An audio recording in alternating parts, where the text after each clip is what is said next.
You know, niggas gotta get their priorities together. Got their mind on the wrong things, spending their money in the wrong way. Trapaholics, real trap shit. Say you need that car with the rims and a trunk, just like Jim. It's more than life. Yeah. I'm telling you. Talk to him. Say you need that LV bag with the belt and the hat. That's all you got though. It's more than life. Yeah. Talk to him. Real. Say you wanna turn up at the club, like some bottles, impress them girls. It's more than life. Fucking everybody. Yeah. Good evening, everyone, and welcome to Saints and Appetizers podcast. And who dat? And welcome back. And this evening we have some appetizers for you. Some appetizers. And hold up. I got myself confused here. We actually have some main course for you. And this is 3 out of 4 for you. So the last three three of the last 4 podcasts now have been main course. So I got my whole head confused now. So we're back full swing of things now with the football season and the main course, and got appetizers mixed in there with UFC 330. But no, this is main course. So we even got the with the who dat with you, coming with you.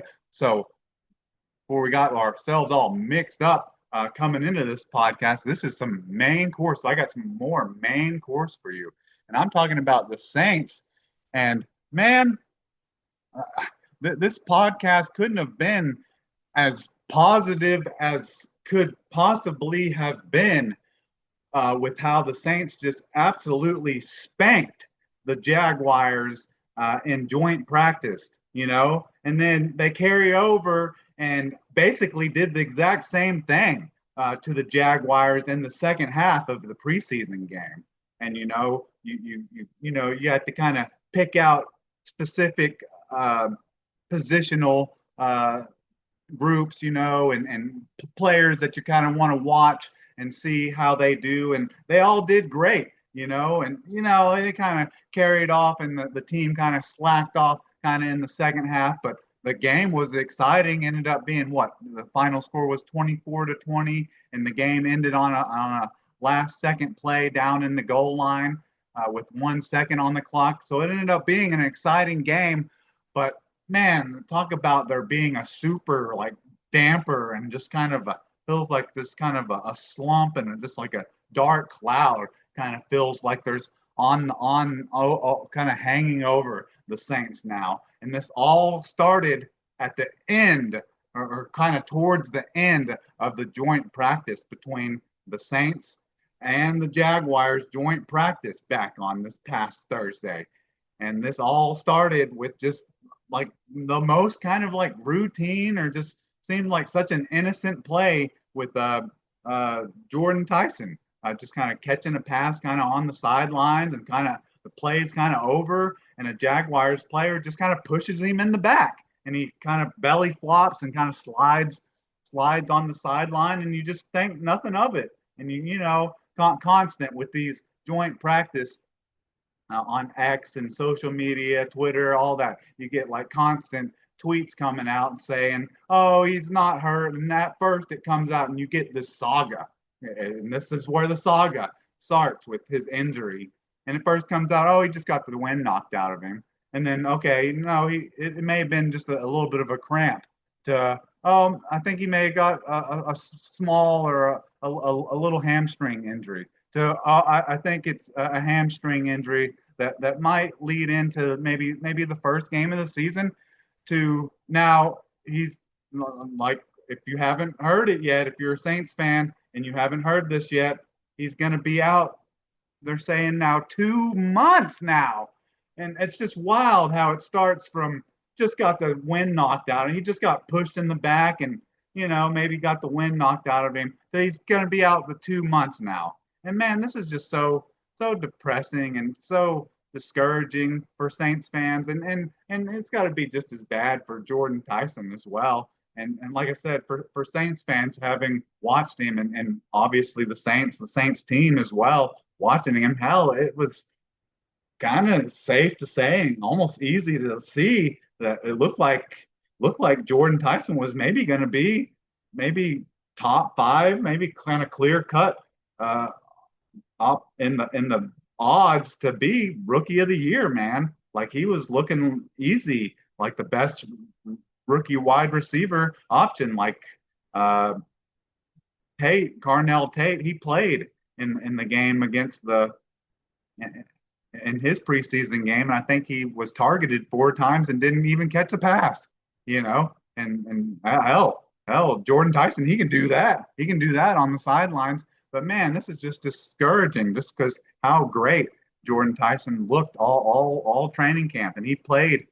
He practiced what in 14 training camp practices before this happened, and when they first drafted him with the 8th pick in the first overall, they were really babying him until this until this joint practice, which it seems like maybe this was kind of a little bit malpractice by the Saints, because you kind of should have known that the Jaguars weren't going to baby him in practice, which you got this after the play, after the whistle, freaking shove in the back. But who thinks that's going to lead to that? That's what's going to pop your hamstring, or that's going to strain your hamstring.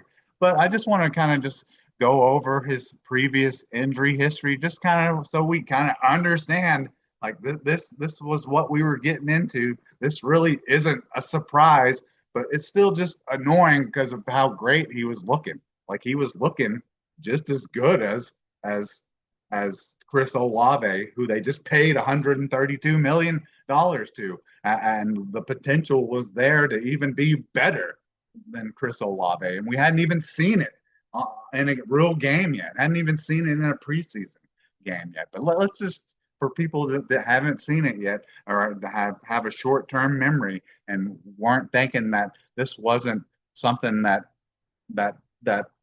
wasn't in his history, like, or like where this hamstring history coming from, but stuff that's kind of not related. In November 2022, he had a knee injury that just severed pretty much every ligament in his knee, ACL, MCL, PCL. And then November 2024, collarbone break, left collarbone. March 2025, ankle, grade 2 sprain. And then so this is October to November 2025. He's had hamstring injuries. So that was the left hamstring, and then later he had a right hamstring strain, and then now this is August 2026. He's had another right hamstring strain, and I'm guessing they're saying it's a right hamstring, same hamstring, but I'm guessing it's in a different area of the hamstring. But still, it's with his injuries. Like at first, you kind of could get over them drafting him because it's like, okay, it's collarbone, it's knee, it's ankles, but now it's hamstring. It's 3 hamstring injuries in a row, so it's pretty concerning. It's got me pretty worried about him. But man, seeing how great he looked before definitely makes me want October to get here really soon, so I can maybe actually get to see Jordyn Tyson in a game. But I'm far from someone to give up on a player really soon. I'm not one to give up on a player. Before I make a decision on a player, it takes me 3 years before I give up on a player, especially a player that you picked with the 8th overall pick in the draft. But man, it's just, you pick a player that high, you want to see him right away, and you want to see him be great right away. I'm not saying that once we finally get to see Jordyn Tyson, I believe he will be great right away, but I just don't know that once we do see him come back, that he may be great, but I don't know for how long. is my real concern. But hey, I said that the Saints looked great in joint practices and absolutely spanked the Jaguars in joint practices. And, they did that without Jordyn Tyson. Well, I guess they had him in joint practices before he got beat up, but they carried that over into preseason without him. Hold on, I'm having some throat issues here.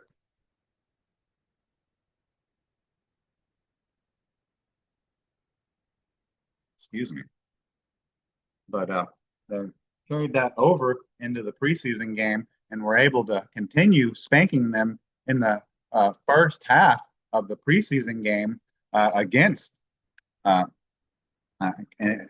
the preseason game against the Jaguars, and that was without Jordyn Tyson. So maybe they'll be able to do that. And the Saints wide receiving group still looked pretty respectable in the preseason game, and the guys that we were interested in seeing. Some of those guys made some plays, but let's kind of get into it from passers to rushers and receivers. We'll kind of just go through the depth chart here, or the player stats, kind of. But in the first half of the game, the Saints just absolutely dominated the Jaguars. Like, if it wasn't for a Spencer Rattler absolutely looking like a rookie, looking like what he would have looked like in his rookie season, like spinning out of a sack and then doing like a 360, like turning his back to the defense, and then absolutely losing awareness of like where a defender's behind him, and then having the defender smack the ball out of his hand and then fumbling and losing the ball there, basically giving the Jaguars 3 points there. And then Charlie Smith missed a 50-something yard field goal, giving them another 3 points there. Should have easily, the Saints should have had a 20-3 nothing lead in the first half against the Jaguars.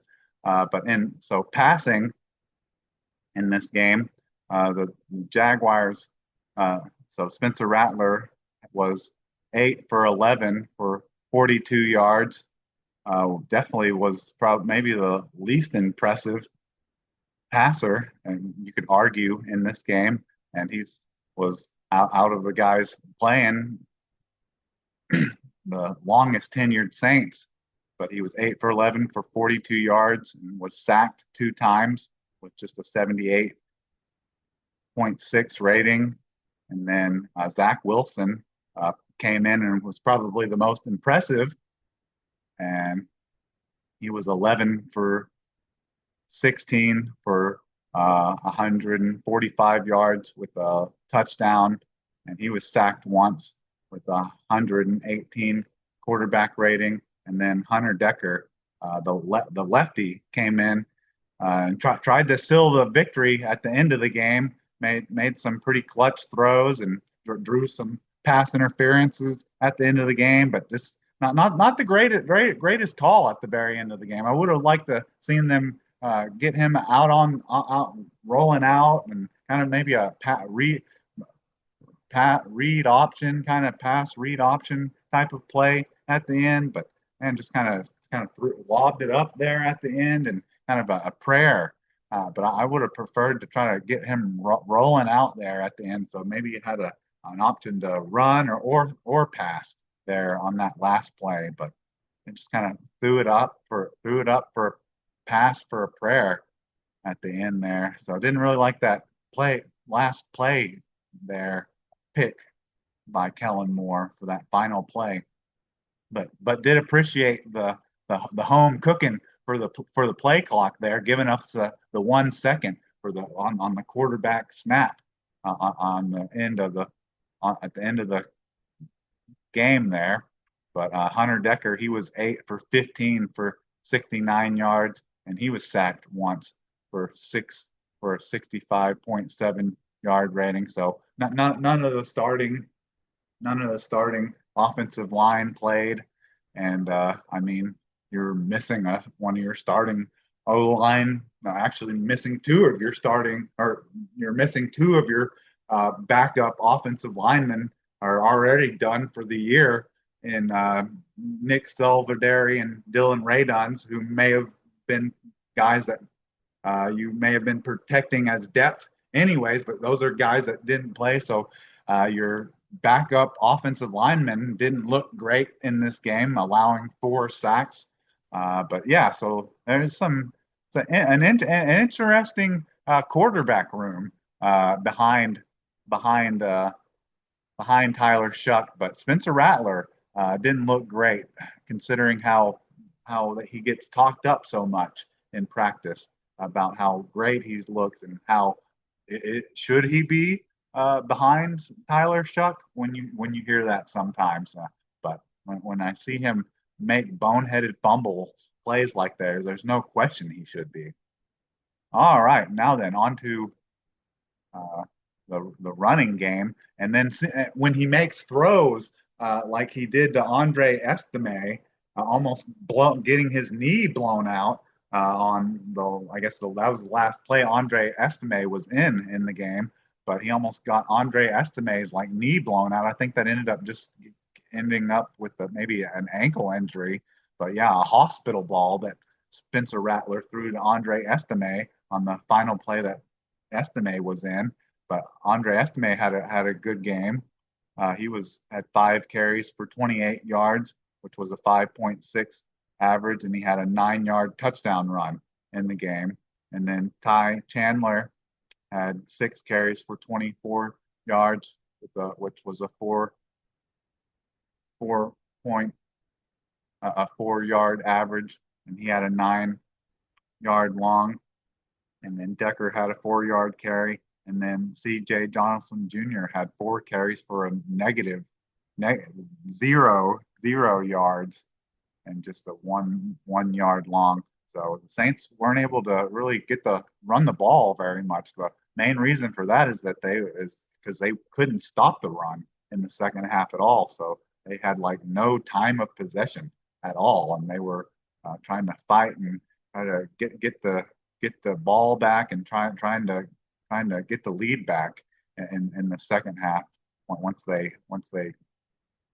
gave it up in the second half, they were just trying to get it back. And like I said, they never had the ball in the second half, so they were never able to run the ball to try to run out the clock ever in the second half. So that was another thing I wasn't real fond of. It didn't seem like the Saints were able to really run the ball all that well, but didn't get to see really what they were able to do behind their starting offensive line, and you didn't get to really see their starting running backs in Achane and Alvin Kamara. But I mean, Andre Estime, before he almost got it killed with a hospital ball from Spencer Rattler, did look good. He did look good in the carries he did. That 9-yard touchdown run was impressive. And then on to the receivers, and this is the group that had me feeling got me some ease about Tyson Chandler, and this was ease that I felt before I heard that he was going to be out for 2 months. This was when I thought that maybe he was going to be out for just maybe a month, maybe just would miss maybe 1 or 2 games, not 4 or 5. Kind of do the Chase Young special from last year, where he's going to miss like 4 or 5 games, is what it's feeling like now. So this game put me at ease with how well the Saints backup receivers all looked in this game. But Bud Means, if he can stay healthy, would love to see Bud Means put out some performances like this in regular season would be good. But Bud Means had 4 catches for 77 yards with a 37-yard long off of 5 targets. Barryon Brown, has been doing this like pretty much every day in training camp. Did this multiple times. He did this 2 or 3 times in the joint practice against the Jaguars, and then did it 4 times in this game against the Jaguars. He had 4 catches for 53 yards and a 28-yard long on 4 targets. So it's not just practice.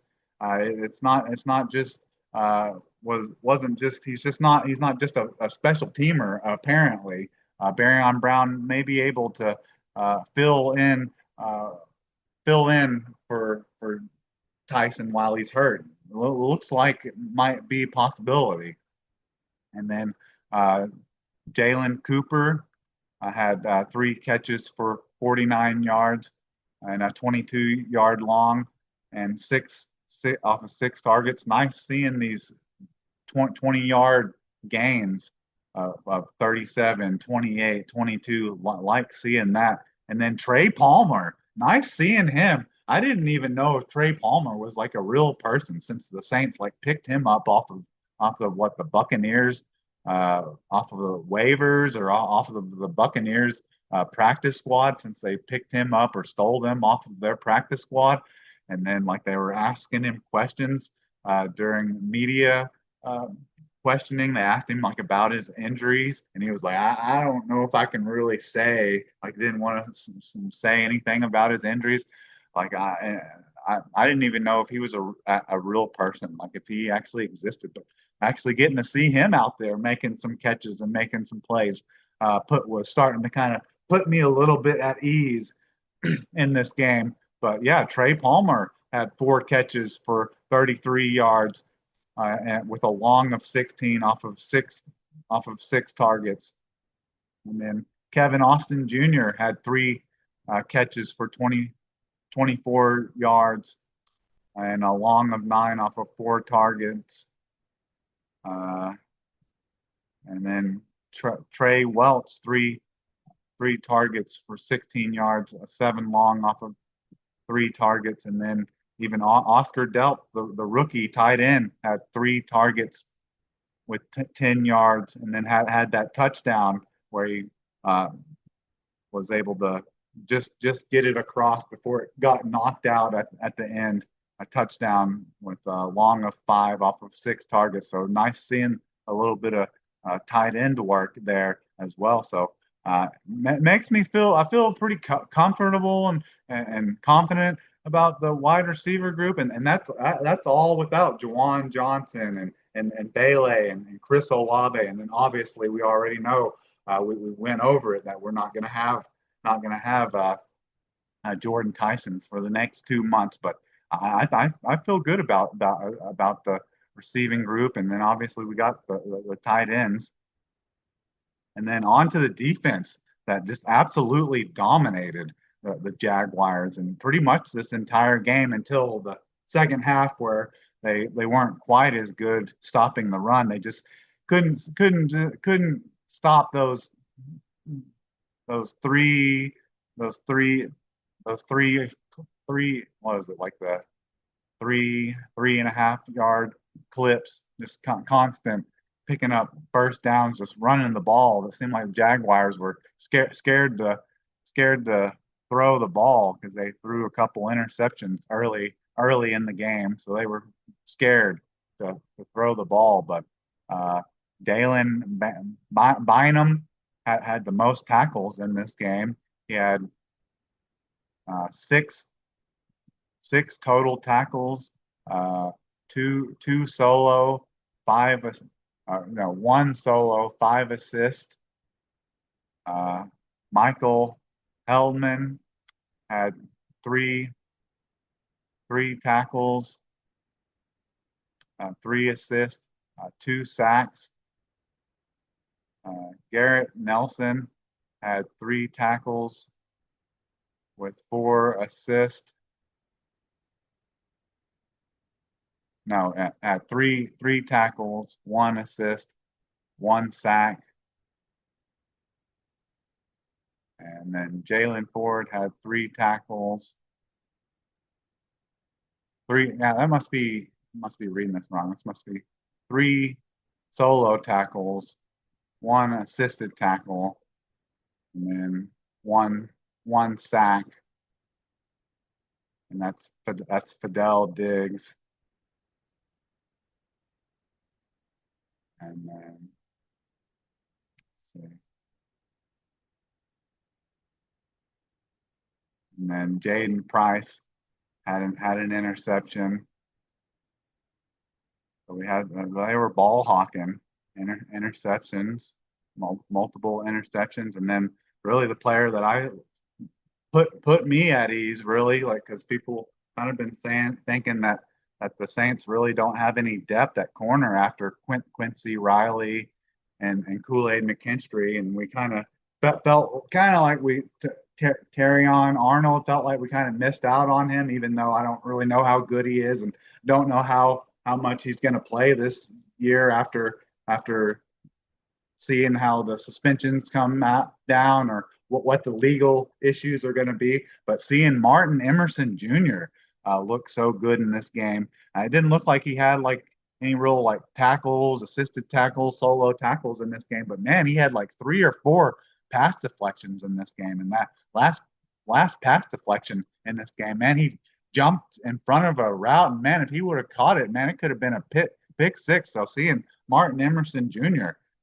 Come back from an Achilles injury, I do believe, and he was before that injury, he was a 3-year starter for the Cleveland Browns. And I remember, from my memory serves me right, those Cleveland Browns defenses from the last 3 years with Denzel Ward and Myles Garrett, they've been pretty good. So and him, Martin Emerson Jr., I imagine he's had to face a lot of a lot of a lot of people, a lot of quarterbacks looking his way because they're not looking Denzel Ward's way.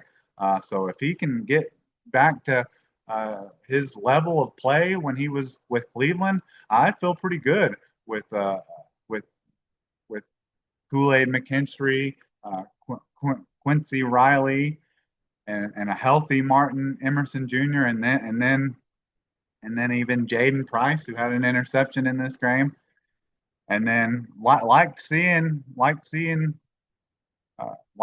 Christian Miller out there moving some bodies. He had 1 solo tackle and then 3 assists, and before I think he got a little beat up in this game. I don't know if it was a concussion or a shoulder injury, but he was moving bodies in this game, wasn't getting shoved around either. But as you can see, the defense was dominant in the first half. They, like I said, they were having a little bit of trouble stopping the run. They weren't giving up any big plays. I don't think the Jaguars weren't getting big chunks of yards in the run game. It was just consistent.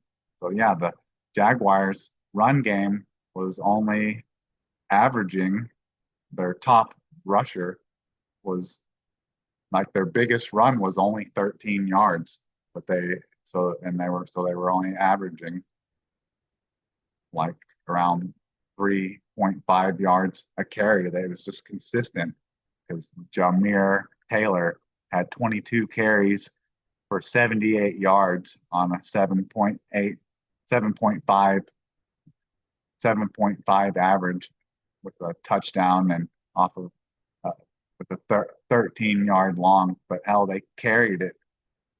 You don't really see that very often. They carried it like 40 times in a preseason game, which is pretty wild. So felt like they were scared after throwing them 2 interceptions. Seemed like they were scared to run the ball against the Saints, which got me feeling pretty kind of confident about the Saints defense for 2026. And so then the Saints kick returns. Trey Palmer had 2 for 41, and which was long of 21. And then Jordyn Price had 1 long for 24 yards.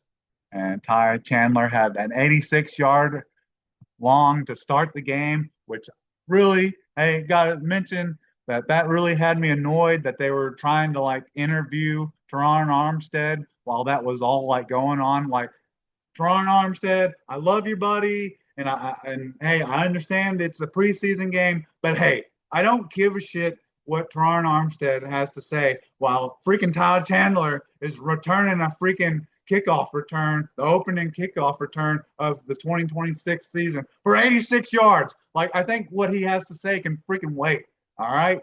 So yeah, that was awesome that Ty Chandler returned that for 86 yards. And then Jalen Cooper had 1 for 34 yards. And then on punt returns, didn't do anything at all on punt returns. That was pretty sad. Literally like nothing. They had like -6 yards total on punt returns. And then kicking is a little sad, kind of. I guess Tanner Brown definitely beat Charlie Smith on the day. He was 2 for 2 on his kickings with the long of 49, 6 total points for Tanner Brown, and then Charlie Smith was 0 for 1 and missed the 50. I think it was was it a 55 yarder? Missed it, and then he was 2 for 2 on the extra points, and then even with he was 2 for 2 on the extra points, but one of them he was almost missed it. So man, the kicking situation has got me really concerned, and man, it's just it's bad. It's bad when your kicking situation is so bad that even when you score a touchdown, you're worried that you're so worried that your kicking situation is so bad that even when you score touchdowns, you're worried that your kicker is not going to be able to consistently just to make extra points is an issue. So that's an issue. I'm kind of starting to lean towards Tanner Brown being able to get into his UFL flow state and get kind of to where he was like the best kicker in the UFL, and hopefully he can become the next Brandon Aubrey, and we can be kind of done with Charlie Smith, the Irish kicker. Maybe not have as big a leg as him, but if he can be more accurate from 50 and in, I think I'll be perfectly fine and can be like 99% on extra points. I think I'll be fine with Tanner Brown. And then Ryan Wright, uh, like his average would be a lot better if he didn't shank like what was it, the first or second punt was like a net. It was like a 15 yarder. The ghost of punters past were heard in the Superdome. But after that, they were really good. Where it's banging some 50-yard ones. So Ryan Wright, I'm not sure whether the Saints didn't or have gotten their money's worth, their 3 years, 15 million for a punter yet. But Ryan Wright on punts, he had 5 for 213 yards with a 42.6 average, just one inside the 20 with a long of 55. But it was either his last or his second to last punt should have been down like inside the 5, but a stupid Saints special teamer stopped it from rolling. It should have kept rolling, but dummy freaking picked it up like around like just inside the 10. He picked it up when it would have kept rolling. So yeah, that messed up his average, and he shanked like the first or second punt that he punted. He shanked. So his average should have been better. His average probably should be closer to like 45 if it wouldn't have been for that. So I'm giving Ryan Wright a little bit of a pass for ghost of punters past and Saints special teamer. I don't remember who it was, but he should be cut for picking that punt up for that. Lost the Saints like 5 yards there. Cost the Saints about 5 yards there. The Jaguars should have been starting that drive like inside their own 1 yard line on that play. So that's the Saints plays on the Saints, most of the Saints players stats, and then kind of just like the overview we kind of mentioned, like the Saints couldn't have played much better in the first half of this game, and then kind of what led to obviously them losing this game is they just couldn't really stop the run, which kind of should be kind of predictable with the Saints kind of dealing with a little bit of depth issues at defensive tackle. So it should be much of a surprise that they're dealing with a little bit of an issue stopping the run in the second half. But only other real issue that I had in this game, so that So, and then Rattler with the horrible fumble that was in like the first quarter, and then just penalties. That just the penalties. Saints had a lot of penalties. Just some false starts, and then the rest of them were just mostly on the kickoff returns. They need to clean up the special teams. So special teams penalties. They had 8 for 66, but didn't show up a whole lot in the final score because the Jaguars had 8 for 55, so they had just as many. And so we talked about the running game there, the rushing yards. We talked about how the Saints got ran all over. The Jaguars final, they had 100 for 18, while the Saints only had 56. So that showed up in the second half. And then time of possession, which is wild. But I guess it's because the Saints had the 2 interceptions, but the Jaguars had the ball for 35 minutes and 12 seconds, while the Saints only had it for 24 minutes and 48 seconds. So that's pretty wild that the game ended up being so close and so competitive. But I guess that was just because of how dominant the Saints were in the first half. But anyway, so that was the Saints' first preseason game, and man, just kind of had to just shed a tear for Jordyn Tyson. Really, that's kind of where we're at now currently, and really just leading into this next week is joint practices now with the Cowboys. So this is August 18th, and I believe we have a practice today at 4 p.m. Central with the Dallas Cowboys. But I think it's might be out in California, so it's not in Dallas.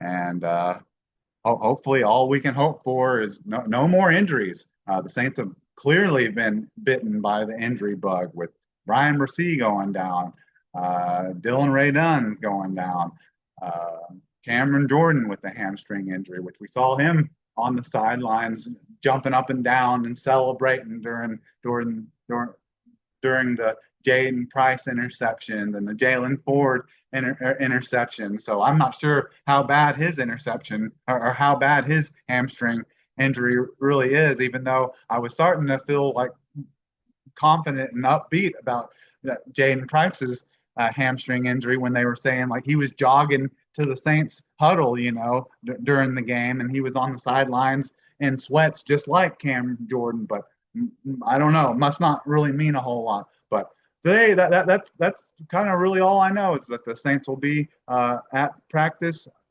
doing a joint practice today with the Cowboys, and just hope for no more injuries, or at least I'm tired, boss. So let's hope for just no more for a little while. But anyways, I think that's about all I have for you. So who dat? And can I get a check, please?